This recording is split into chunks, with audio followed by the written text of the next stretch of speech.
Greetings, I'm Solidus-Skully, and welcome to the Devil May Cry 2 commentary. Yeah, this is a commentary that I did kind of want to come out a little bit earlier than intended. Time of recording, it's about midway through October, close to when you're going to be seeing this video, although it's being freshly recorded, part of which is because of certain reviews, like Shadow the Hedgehog taking longer than expected, and another which is because of Kingdom Hearts 3, which at time of recording is completely finished and audio recorded, so don't worry, there is an end to Kingdom Hearts 3 for those of you that are bored, and that's primarily why I'm recording Devil May Cry 2 for the Halloween season. Not because, oh, it's so bad, it's scary, as a lot of people may be thinking, but rather because, well, I mean, it's slightly more horror-themed. It's there to break up the tedium between Kingdom Hearts 3, which is still going on, in tandem with, you know, Devil May Cry 2 as I planned it. But, yeah, all that aside though, yeah, Devil May Cry 2, why do I want to cover this game so close to the review? Well, I mean, I was a wee bit apprehensive about doing that, but at the same time though, I can't assume that everybody who goes to this channel is a fan of the reviews, and vice versa, so yeah, while we might be covering a lot of familiar ground in terms of trivia and development history in regards to DMC2, I don't know, I am hoping to have a fun, chillax commentary for the spooky season. Because, yeah, compared to most Devil May Cry fans that scorn the game's very existence, I rather enjoy this game, in spite of all its various faults, of which there are many. Yes, 2 faults, yes. But in any case, so, yeah, we're gonna be doing something a little bit different. The first of which being that we're playing on hard mode of the game, and secondly, well, you'll see.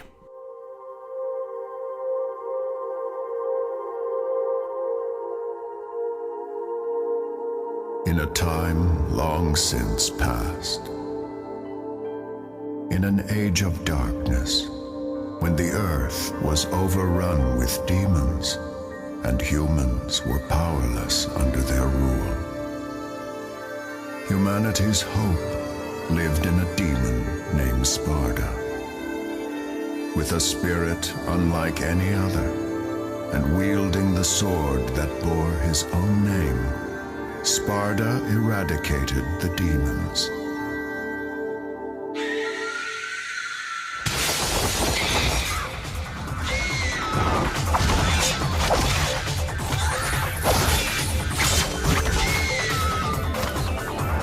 And now, the legend of Sparda has been inherited by his son, a demon slayer, Dante.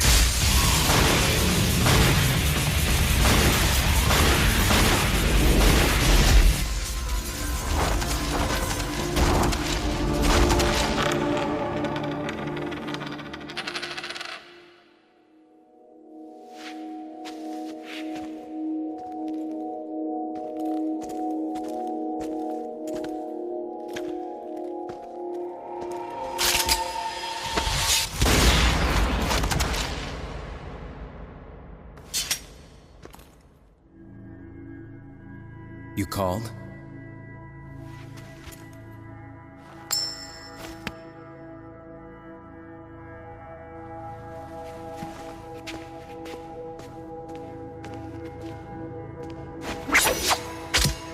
Till next time, son of Sparda.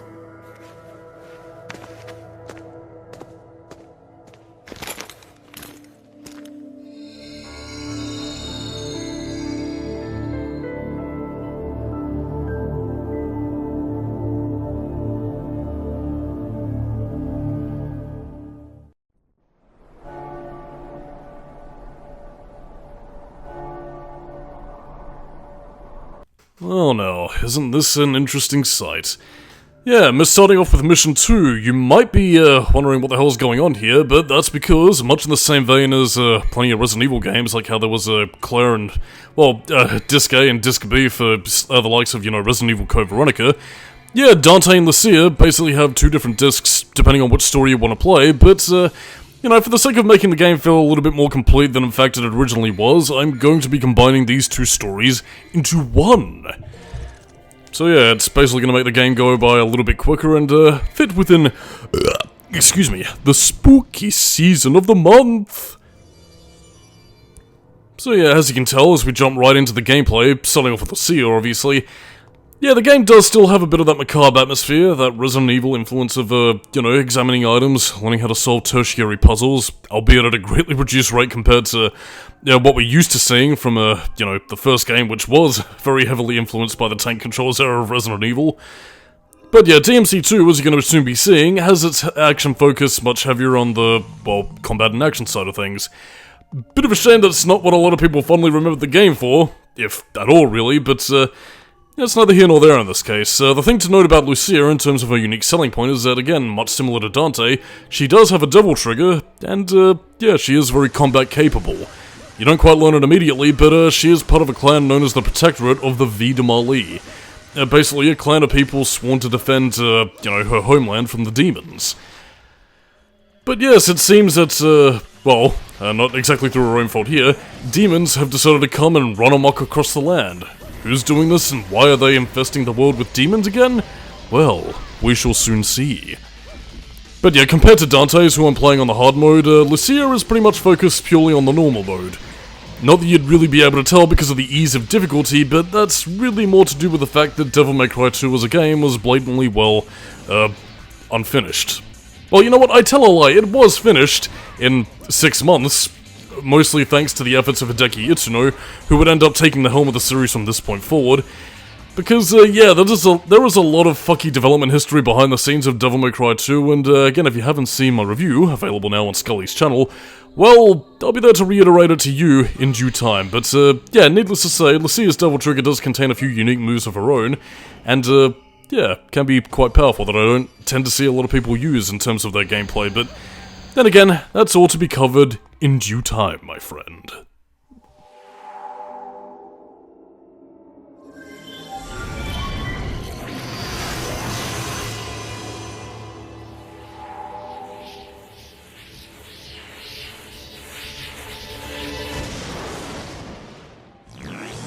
So, now we begin with our own unique selling point, and something that does actually harken to a bit of development history that I suppose I might as well spoil right then and there, in terms of what Devil May Cry 2's development cycle was like. Primarily the fact that, again, this wasn't developed by the team that worked on, the first game, Team Little Devils. So yeah, Hideki Kamiya and a lot of the team from the first game didn't exactly have a lot of influence on Devil May Cry 2. In fact, a lot of this game was actually worked by the arcade division of Capcom that mainly had their hands in the likes of Power Stone and Street Fighter, so yeah, they did have a reasonable amount of experience creating, combat systems. It's just that, they didn't exactly have their hand in, the first Devil May Cry game, and it does show because all they really had to base their game on was not even a complete version of the first game. They actually had to work from an incomplete build of Devil May Cry 1, and I fathom a lot of which is because of the fact that they didn't have a lot of the mechanics. You'll notice this a little bit more when it comes to Dante's story, primarily in the fact that, again, in terms of fist and gauntlet weapons such as, Ifrit or whatever, yeah, nowhere to be found, except for in a bonus character that we won't be seeing until the bonus video. But yeah, no fist weapons, and that's primarily tying in with some of the, the Devil Trigger amulets, particularly the one in which we acquired beforehand, Aerial Heart. Yeah, in Devil May Cry 1's development history, and I believe I did talk about this in the DMC1 commentary as well, yeah, Ifrit was initially not going to be a, melee gauntlet weapon. In fact, it was initially going to be just a sword power-up. So, yeah, melee options were rather limited, and I suspect that that's part of the reason why Devil May Cry 2 doesn't have any fist weapons, primarily. Either because the developers thought, well, that's pretty much what we have to deal with, or in turn, well, yeah, just desperately trying to get what they had finished in time, rather than having to worry about an entire new moveset, programming-wise, to deal with. But yeah, either way, you might be noticing that, again, on the normal mode, things are incredibly easy, particularly with the Agnafinis, pretty much meant to be the... I'm trying to remember, actually, I'm pretty much meant to be like the Agony Terror. I don't know, again, it does use a lot of Latin for a lot of its enemies, and there is some rather interesting symbolism from all throughout, and yeah, normal mode pretty much eliminates a lot of the well, I'd say more difficult enemy dynamics, but it pretty much takes away a few attack patterns that you'd otherwise be seeing in the Dante Must Die mode and the hard mode, really. So, yeah, normal mode doesn't really give you the full extent of your enemy's capabilities in terms of what you're going to be fighting, and in turn, you also lack the another unique feature of the first game, that being the enemy file. Again, you let the enemies get a few unique hits off you with their unique attacks, and you build up your enemy file on what you have for specific enemies. Instead, your enemy file is just a basic description of what they are.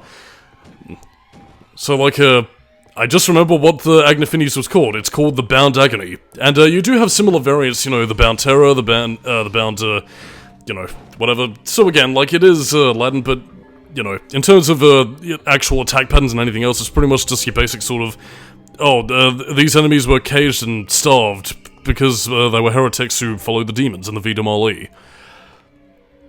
But again, that's not to say that the game lacks anything in terms of, you know, a more in-depth mythology. I mean, I will say that, compared to the likes of the Tema Nigru, which was only really given periphery material in, like, the prequel manga and, one or two lines from Arkham or Virgil, really, yeah, Devil May Cry 2 does have a lot of its mythology of the Vida Mali and indeed our current demonic emperor hidden between the lines. It's just a matter of sort of uncovering it, really.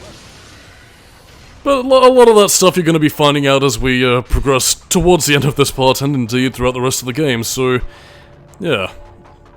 And again, in turn, since this is Mission 2, like, Mission 1 is something we're going to be covering as Dante a little bit later, so for the sake of repetition, I started off with Mission 2, where, you know, Lucia looks towards the clock tower that would be the basis of her Mission 1, and, yeah, pretty much explore the unique environments that Lucia gets to explore that Dante doesn't, and indeed vice versa, so again, that is part of the reason why I did want to cover both these stories as one, to sort of show aspects of what some characters explore and what some characters don't.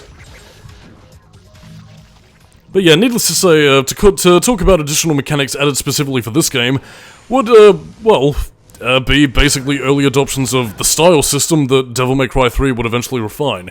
In this case, you basically have, what would later be known as Gunslinger, by which, I mean, Lucia has the ability to, you know, rainstorm knives down upon her enemies, and in Dante's case, it's pretty much utilizing his ebony and ivory to rainstorm bullets upon his enemies.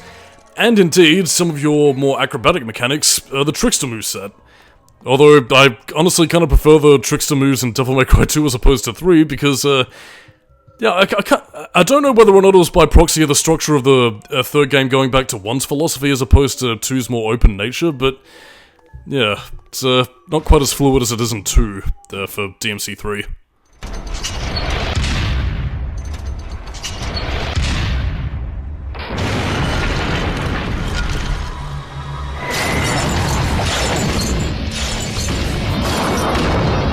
Ah, my favorite theme of the game, right ahead of us. So yes, this is the Tartarusian. Again, if you have any familiarity with the prison of Tartarus, then yes, your mythology shall serve you greatly, but yeah, I mean, it is a rather easy first boss, and again, you will be noticing a stark difference compared to DMC 1, which very much had your wake-up call as early as your first boss fight against Phantom. That's, yeah, needless to say, what I think was the intended play method of Devil May Cry 2 compared to the first game, and something that I don't really see a lot of people pick up on, is that, again, the normal mode is easy to play, but hard to master. I mean, again, similar to the first Devil May Cry game, its ranking system is rather stingy, but you do have ways in which to preserve your style ranking, compared to Devil May Cry 1, where it pretty much ran out immediately. So again, in the normal mode, you're not exactly challenged in terms of, you know, hardened enemy dynamics where you can die if you're not careful, but rather by getting the best rank possible. The hard mode and the Dante Must Die mode do sort of eke back to the DMC 1 philosophy. It's just a matter of 2, well, trying to make you as stylish as you possibly can, but yeah, I guess not a lot of people really took to its formula. In any case, we'll be seeing him again.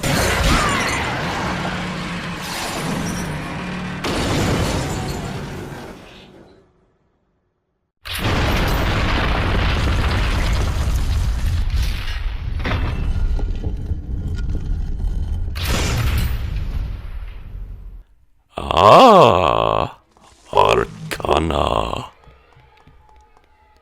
So yeah, that's pretty much our mission of the now, and similar to what Lucia was doing inside that museum beforehand. Pretty much obtaining all these mystical relics, but for what purpose and why? We will find out soon. But yeah, we'll be seeing a familiar variant of the Tartarusian yet again, but yeah, needless to say, in similar vein to Devil May Cry 1, again, you do have various, rankings. You pretty much have Don't Worry, have Come On, Bingo, Are You Ready? And of course, Showtime, pretty much being your maximum ranking. And again, there are much better ways to preserve your ranking in terms of, how you can keep it going on compared to Devil May Cry 1 where it faded immediately. In this case, it's primarily by, again, utilizing your firearm weapons, in this case Lucia's knives, to sort of keep your ranking up, and indeed, utilizing the trickster moves to sort of prolong your style meter, compared to the first game where it just faded immediately. 3 would later rectify this by giving you, well, a bit of a cooldown meter, so again, you didn't have to immediately worry about losing all your stylish ranking immediately. But by that same token, yeah. It's, again, it's more about trying to get the best rank possible by being as sick as hell as you possibly can, as opposed to doing anything else, really. So, now, almost to Mission 1, which occurs after Lucia's pretty much done her thing, and Dante makes his way towards the Sanctum of the Vie de Marly to meet up with the Protectorate, and pretty much get our main plot of the game. Ah, Content Noi Noi. A guidepost for the hunters. Mr. Dante. He sees his destination. The house is occupied, as told by the fire. So yeah, even Dante doesn't want to be in the guest game, so he decides to commit suicide. No, he just does a superhero landing, to look cool, to absolutely nobody. But yeah, given his rather sullen attitude, I suppose I might as well talk about a few things that occurred between Devil May Cry 1 and, 2. Again, in terms of, like, overall continuity as we have it now, the anime obviously occurred between now and then, so between DMC 1 and this, the whole Patty Lowell story arc has already happened. And again, the most immediate thing people are wondering between 1 and 2, where the hell is Trish, what happened to her, and why isn't she here? Basically, Trish decided to strike out on her own and pretty much find her own identity outside of Dante. And I suppose there was also the implicit awkwardness of the fact that, well, again, Trish looks like Dante's dead mother, and that would have been very, very, very awkward. So, yeah, Trish went her own separate ways. And Dante, as you do learn in the anime, despite, avenging his family's deaths, Virgil's still dead, his parents are still dead, and basically, life goes on, he's killing demons. But yeah, Dante is a rather sullen fellow. Again, when he's not trying to, do the jokey jokes just to make people smile, he's basically a sad clown. Something that a lot of people tend to forget with Devil May Cry 3 making him go lol so wacky in terms of anything else, but it's neither here nor there in this case. But yeah, needless to say, this is very much going to be a day in the life for Dante, really. Just an average adventure, one that eventually does pan out into another world-saving affair, but as it stands right now, just another day in the life.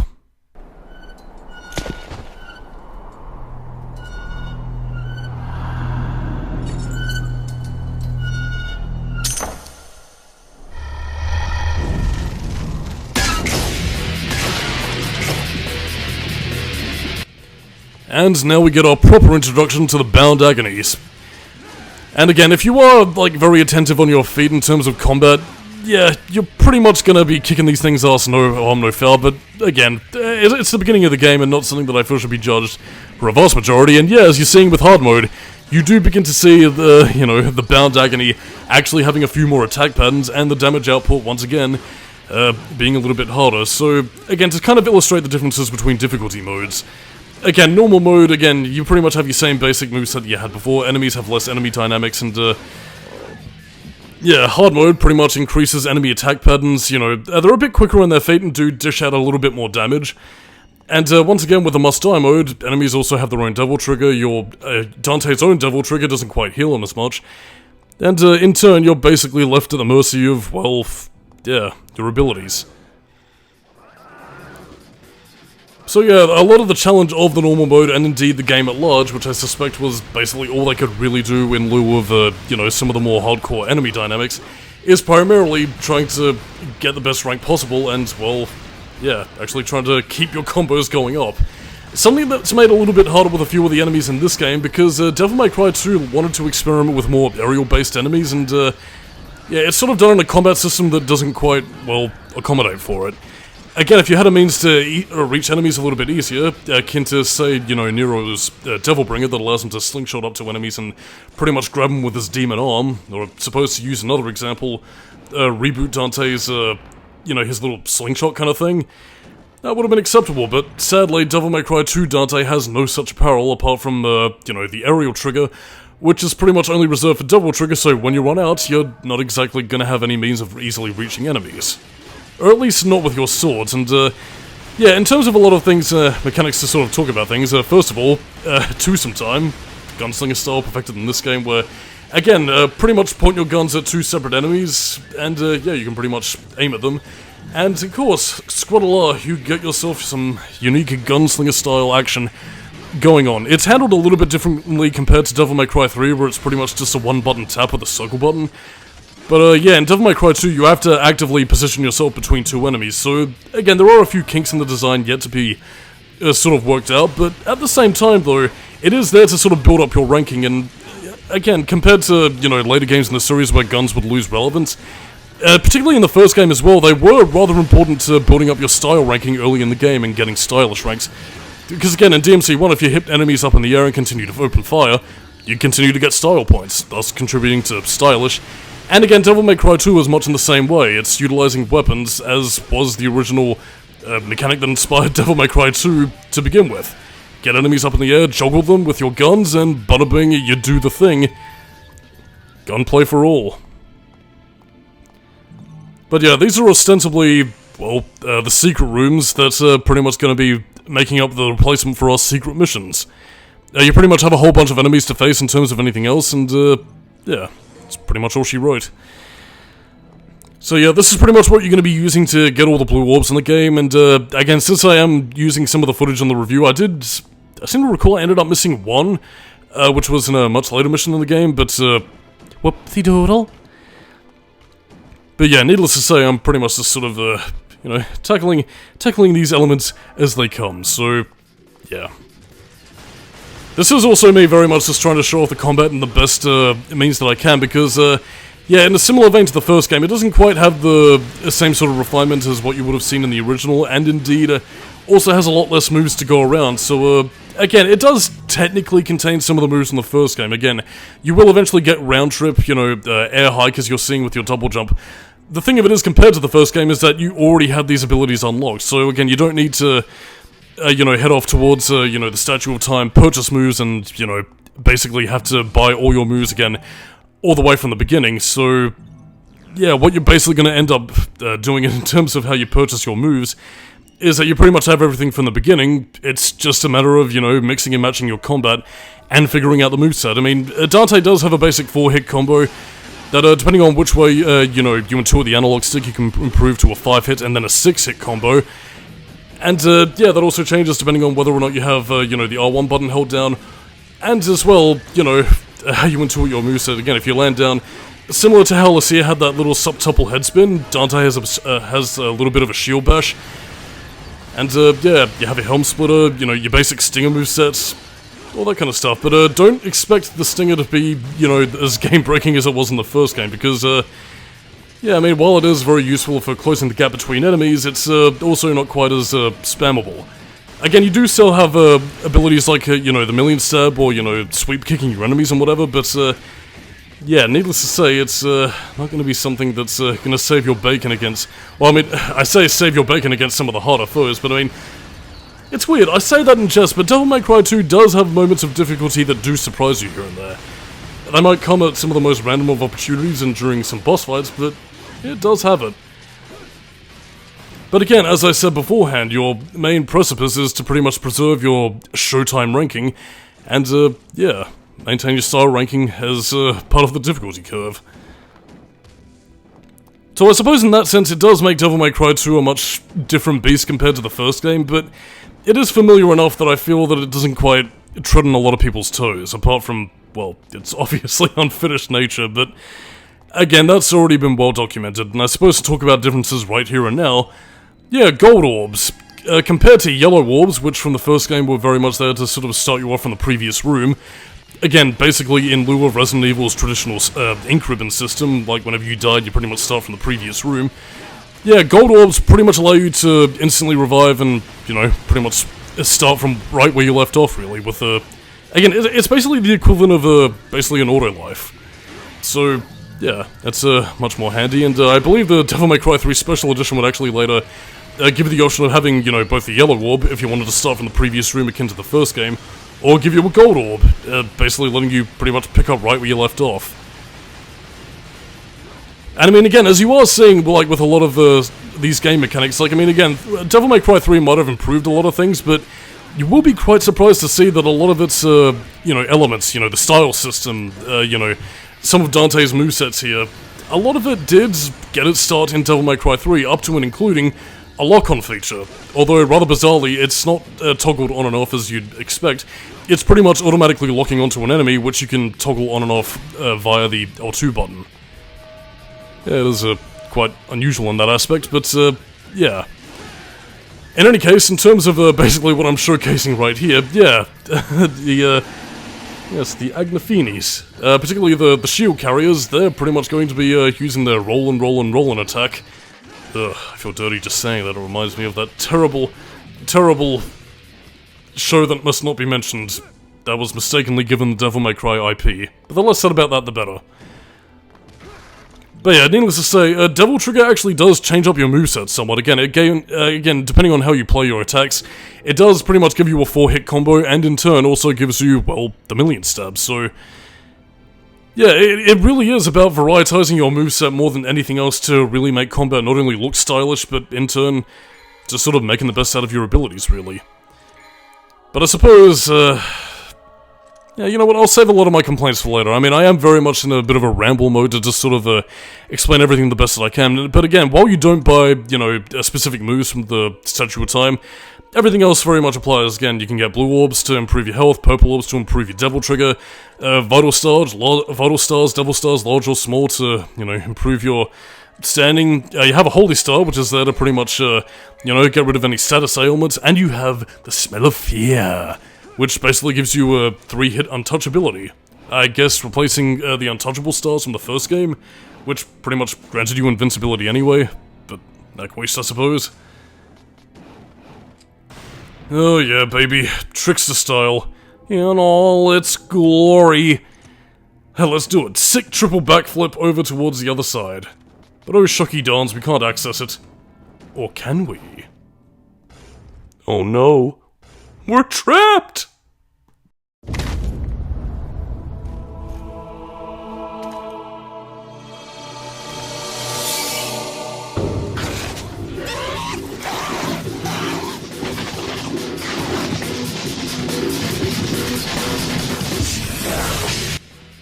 Deary, deary, deary me.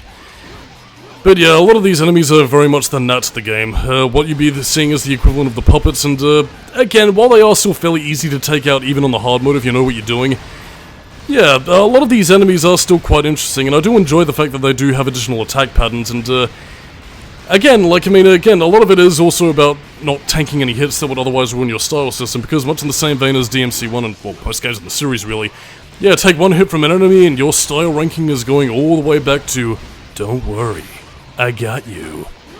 So yeah, that can be a wee bit of a pisser when you let one stray pip pretty much throw off your groove. But I mean, to talk about anything else in terms of how Dante handles specifically, again, like, I mean, he handles a hell of a lot less arthritically than Devil May Cry 1. Again, his attack patterns are reasonably responsive, so, quite frankly, yeah. I mean, again, he's not quite as quick on his draw of the sword as Lucia is, but that's really more to do with the differences between characters. In this case, Dante is very much meant to be a refined swordsman, so again, his attacks are meant to be a little bit more refined. You know, as the powerful devil hunter that he is, you know, he does also have the trickster style and, you know, gunslinger style to give him the edge in combat, so yeah, there is enough of a difference between him and Lucia to make each of the characters worthwhile to play as, relatively speaking, of course, given the fan reception. So yeah, ultimately, I don't really have too much of a complaint about how Dante moves and controls in this game. It's really more to do with, well, again, the enemy dynamics, which is part of why I'm playing on the hard mode, because you at least have something a little bit more interesting visually to see the enemies doing, you have something a little bit more visually interesting to see Dante doing, and, well, in turn, something that just makes the game feel a little bit more as intended, for lack of a better phrase. again, when it comes to the difficulty, something that is often, oft discussed with a lot of fans of the Devil May Cry series. Well, again, that's kind of the thing, really. I mean, DMC1 was certainly a hard game, but, one that you did gradually learn, so... Yeah, I guess a lot of people complain about its ease of difficulty in turn because the first game was such a wake-up call compared to most action games of the era.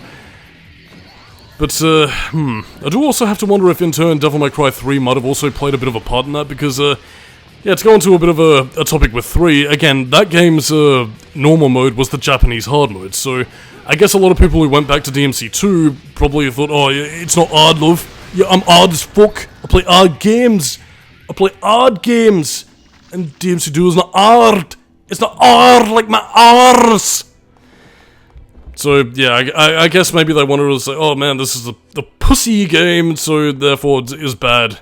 Even though you technically got a harder game, not necessarily because Capcom wanted to make the game harder, but instead to prevent people from, just renting the game over a weekend and just handing it back in terms of sales. So, yeah, I mean, to ensure that they got their money's worth for 3, again, part of it wasn't out of the desire to make a good game in terms of its publishing, it was more just to make sure that they got their money's worth. So, yeah, all I can say is good thing for Hideki Itsuno, who had his heart in the right place and wanted to make a great game, as opposed to Capcom, who just wanted to get sales, and, well, I mean, again, a lot of Devil May Cry 2's failure, a lot of it isn't really on the dev team, that a lot of which would later go to work on Devil May Cry 3, so, before you cast your judgment too harshly, a lot of the people who worked on this one redeemed themselves with 3, so a lot of the blame with Devil May Cry 2's failure, it does lie with Capcom overall being greedy, greenlighting the game over the first one's success, and ultimately, just, again, it was greed and avarice that basically resulted in Devil May Cry 2's failure. Well, that and the original director of the game, but I'll get into that little topic later. But yeah, needless to say, while we are in a rather big city environment, everybody else has seemed to have run for the hills, so... Yeah, and I mean, again, to kind of paint a picture of what the Vie de Marly is actually like, I mean, it isn't just this little shanty town right here. So again, there is, more of a modern setting. It's just that, well, again, you'll see as we, start getting the plot as we finally reach our destination to where Lucia told Dante to meet her at. So, yeah, needless to say, we'll get our plot explanation, quite soon. And yeah, similar to DMC1, we also have, these little orbulons, orbinauts, whatever. Places where you can get red orbs and, fuel up your stockade, because trust me, you're going to need them. Well, relatively speaking, of course, to power up your guns and swords and whatever.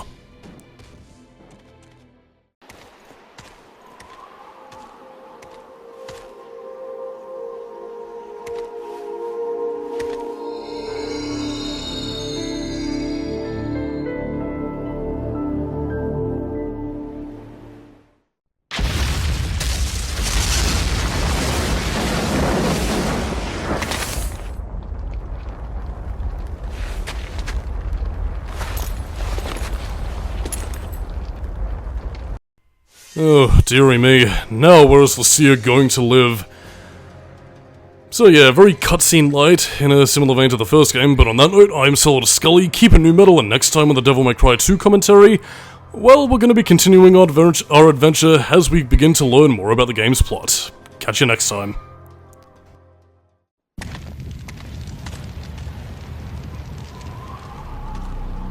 Where's Mathieu? Mathieu? Mathieu? Good grief. They really made a big mess, didn't they?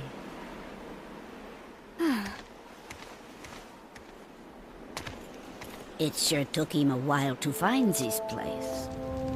Oh, you have arrived, son of Sparta.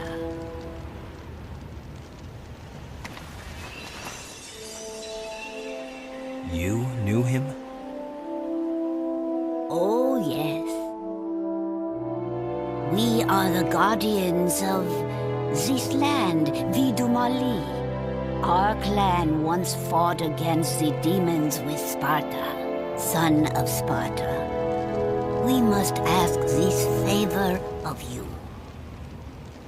You see, there's a man who's transformed our land into a demon's paradise.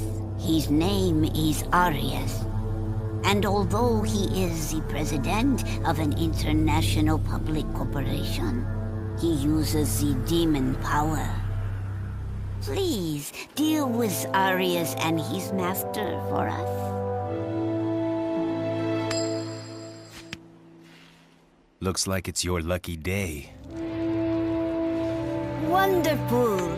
I am very pleased. It leads to a harbor.